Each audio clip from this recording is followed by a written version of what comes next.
Welcome to our Bloomberg television and radio audiences. I'm standing by with a very special interview, an exclusive with James Gorman, the executive chairman of Morgan Stanley, recently stepped down from his post as CEO. And this is the first interview in your new role as executive chairman.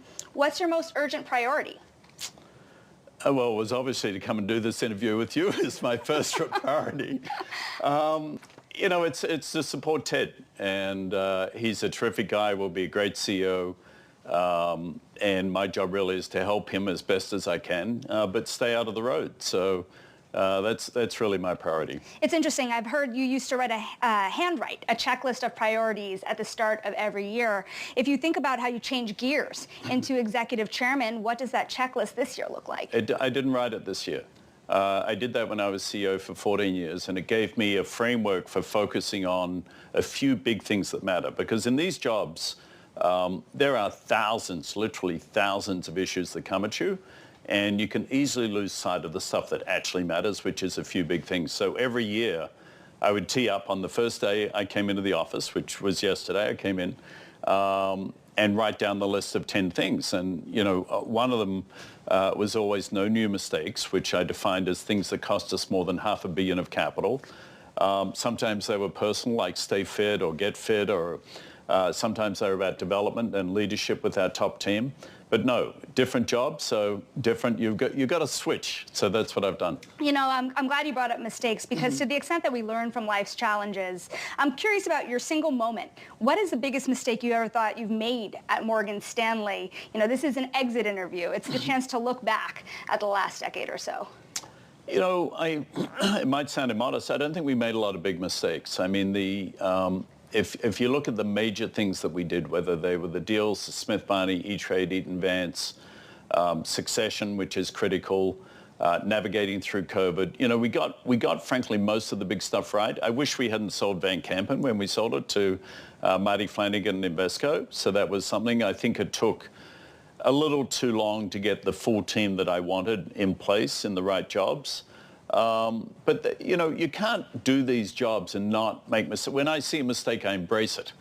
You know, it's like Kipling. You're those travelers of success and failure. You got to embrace them both, because if you're not making mistakes, the chances are you're not doing enough. So I never see a mistake as a negative. I just see it as something you learn from, move forward. You know, it's interesting. You're standing on top of a mountain now. You've had a tremendous amount of success at Morgan Stanley, but those first couple of years were rocky. Were you ever worried in those first few years you'd be ousted before you can enact a turnaround? No. You know, I just thought, listen, what I felt back then, we had to act, and we had to act aggressively. And I knew that whatever we chose to do, there would be critics. That didn't bother me one little bit, because we're in trouble as it was. So my job was to do something about it, not listen to the critics of what we can't do, but figure out what we can do. So I was highly confident that we'd make choices, and I thought they'd pay off. I thought the rebalancing of the business model was the right choice. So I just didn't listen to the critics. It's funny, you kind of got Morgan Stanley at rock bottom, if you will, but a lot of investors think Ted Pick's job is even harder because he is on a high note. What do you think Ted's biggest challenge is going to be? Oh, I don't think it's harder or easier. They're just different. You go through different cycles. I mean, the Morgan Stanley I've had for the last 5 years is very different from the first 5 or the middle 4. You know, for Ted, he's got one of the biggest and most successful companies in the world. Phenomenal brand. He's a great culture carrier, so I'm sure the culture will stay intact. The real choices will be strategic. So when opportunities come to move left or move right, how do you do that? How aggressively do you do it, and when do you do it? So they're really the choices. And in the first year, while I'm here, I'll obviously share with him whatever, you know, views I have on stuff if he wants that. But in the later years, he'll have his team working with him on that. So I'm confident about that. We'll talk more about strategy in a second, but another thing, as you transition to executive chairman, you have roles now outside of the bank. And succession is arguably one of the most important things you could do as a manager, and a big new responsibility for you is serving on the board of Disney, ironically, where succession has been one of the biggest issues. How does Disney live past Bob Iger? Well, firstly, I mean, Bob Iger is a phenomenal executive. I mean, he is iconic for a reason. He's led that company through so many cycles, and really is a gifted leader. So it's a great pleasure to work with him, but it's not for me to judge Disney's future. I haven't joined the board yet. I'm starting, I think, February 4th or February 2nd, I'm sure, early February. I'm looking forward to it. I like dealing with complex situations.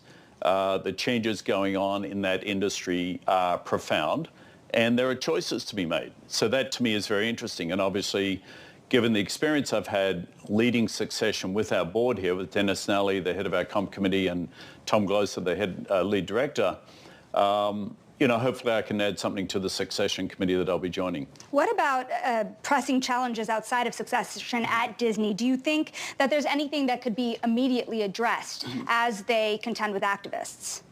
Well, they're always, we've had, how many activists do we have here? We had at least two, and I think they each had 2 bites at the apple. So no, that is not what the focus should be on. The focus should be on strategic choices companies make. But again, I haven't joined the board, so I can't talk about a company I'm not even an insider on. That wouldn't be fair to the team. More on strategic decisions at Morgan Stanley. One massive question. You've built this massive wealth management business, mostly in the United States. You have talked previously about the idea of Morgan Stanley internationally expanding more. Do you think Morgan Stanley, though, can be a giant international wealth manager? Oh, sure. There are a lot of wealthy people in this world. I think population just tipped 8 billion. And, I've just come back from a long trip through Asia, through Thailand, Singapore, Hong Kong. And I was in Europe last week. I've been all over. There are plenty of pockets of opportunity. So it's a question of where you pick your shots. I mean, where you pick your spots. There are endless opportunities. And I think our Asia business, we have a wealth business in Asia. It's small-ish, but growing very fast. Obviously, that's a focus. Japan, I think, with our partner MUFG, is a tremendous focus that I suspect Ted and the team will do even more with, which he's already started doing on the trading side. So there are endless opportunities. I'm not worried about that. What are the biggest challenges with China in particular, given the rising geopolitical tensions and the state of the economy there? Well, China has some fundamental challenges. First and foremost is demographics. The one-child policy guaranteed the population's going to shrink. And right when you need more productive working people coming through to support the older generation, they've got fewer of them and they don't have good immigration. So I think China has some profound challenges on demographics. It has profound challenges in terms of building a consumption economy.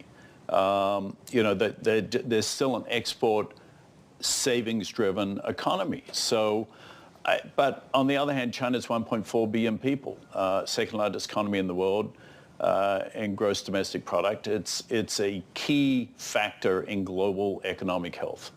So beyond Asia expansion, if you think about the wealth management space, even in the U.S., there's another thing that's happening that a lot of financial advisors are thinking about in particular, and that is the approval, actually, or the lack thereof, of a Bitcoin spot ETF in the United States. When you think about what wealthy clients invest in, when you think about the future of wealth management, do you think Bitcoin is a suitable investment?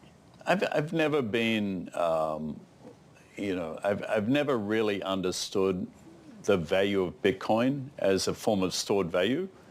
Others have, and others have made a lot of money on it. I joked once, I wish I bought it at $60, and I'm glad I didn't buy it at 60,000. It's clearly speculative. I think it should play for wealthy people a very small role in their financial fabric because it's so speculative, it's so volatile, and again, it's going through enormous regulatory change and industry disruption, as we've seen with some classic failures of late. So listen, Bitcoin's not going away. It's not a fad.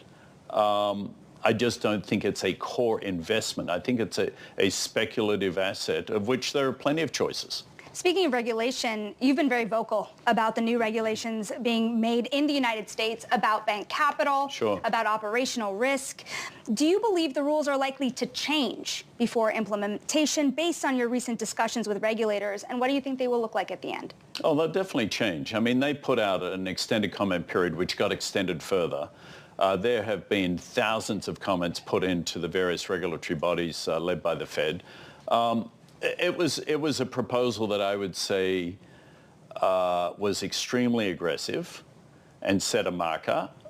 It will not go through in that form. If it did, I think it would have very, very negative consequences for corporate lending across this country, which is not what you want. It's not going to help the economy grow. Well, you've also spoken about the Treasury market potential impacts from these regulations. Sure. We've already seen stresses of late in the Treasury market. Do you have fears that those stresses will be exacerbated? I can't tell until I see the actual rules, but all I know is what was put out is highly, highly, highly unlikely to be what is ultimately regulated. Now, investors don't necessarily see that or agree with it, but in my experience, I've been doing this a long time. I was on the Fed board for 6 years in New York. I chaired the FAC in Washington.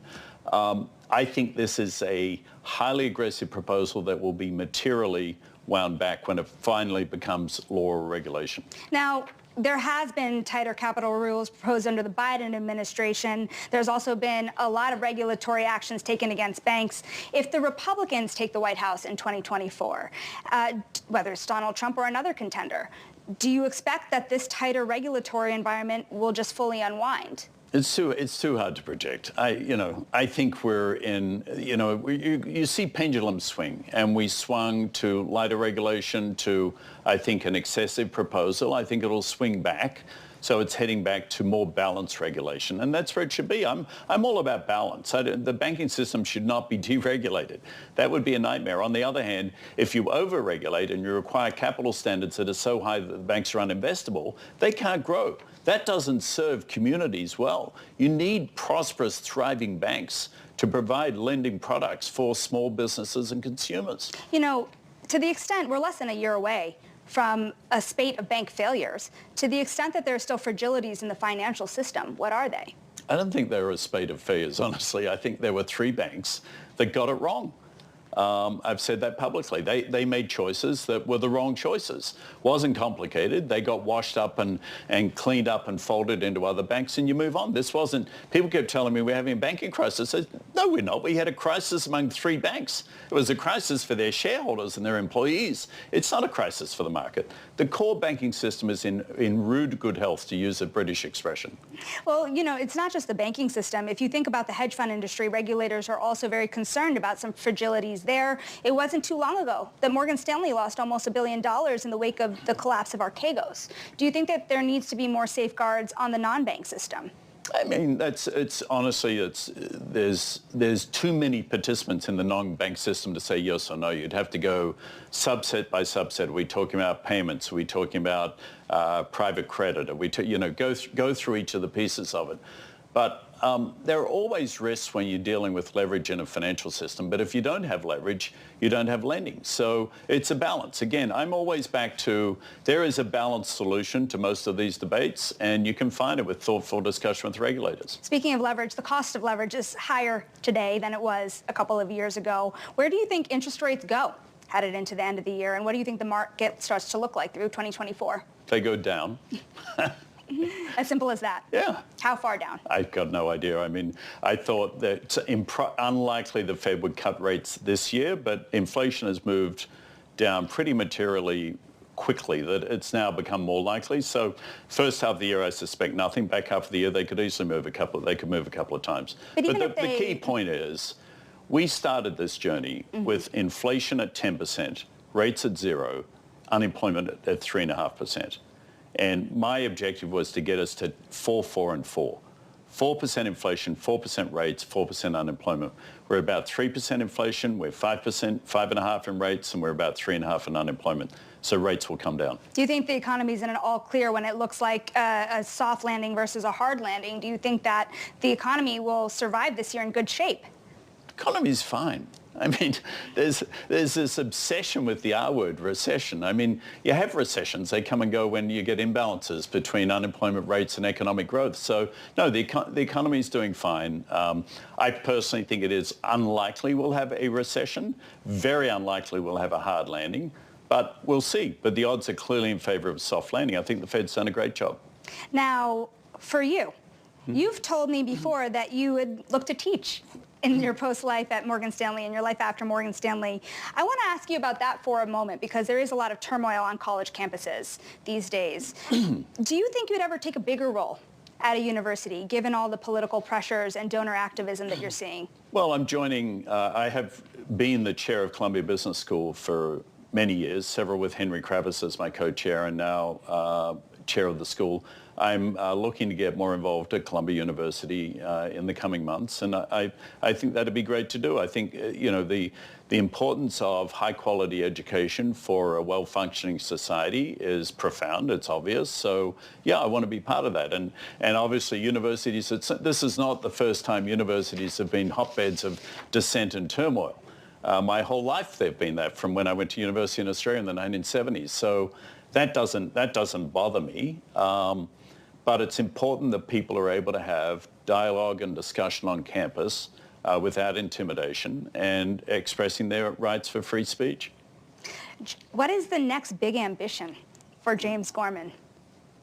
You mean today, or? No, internally at Morgan Stanley is to help TED and to help with our clients around the world. I have a very large client network that I've built up over a long career, and I think I can help our bankers and others in that regard. For me personally, it's to live in a little bit of a world of unknown. For my whole life, I've kind of known what the next steps are. As you mentioned, I've joined one public company. We'll be joining one public company board, Disney. I'll be getting more involved at Columbia University the months ahead, and then I'll take it from there. So I want balance in my life. I've loved being CEO.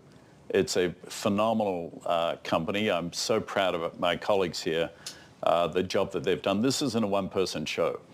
It's thousands of people who are really talented doing the right thing. And ultimately, it's the values of the organization, which is what drives it. So that's what I'm most proud of. And for me personally, we'll find out. Well, James, thank you for your time, your first interview in your new role. That's James Gorman, Executive Chairman now of Morgan Stanley for Bloomberg Television and Radio.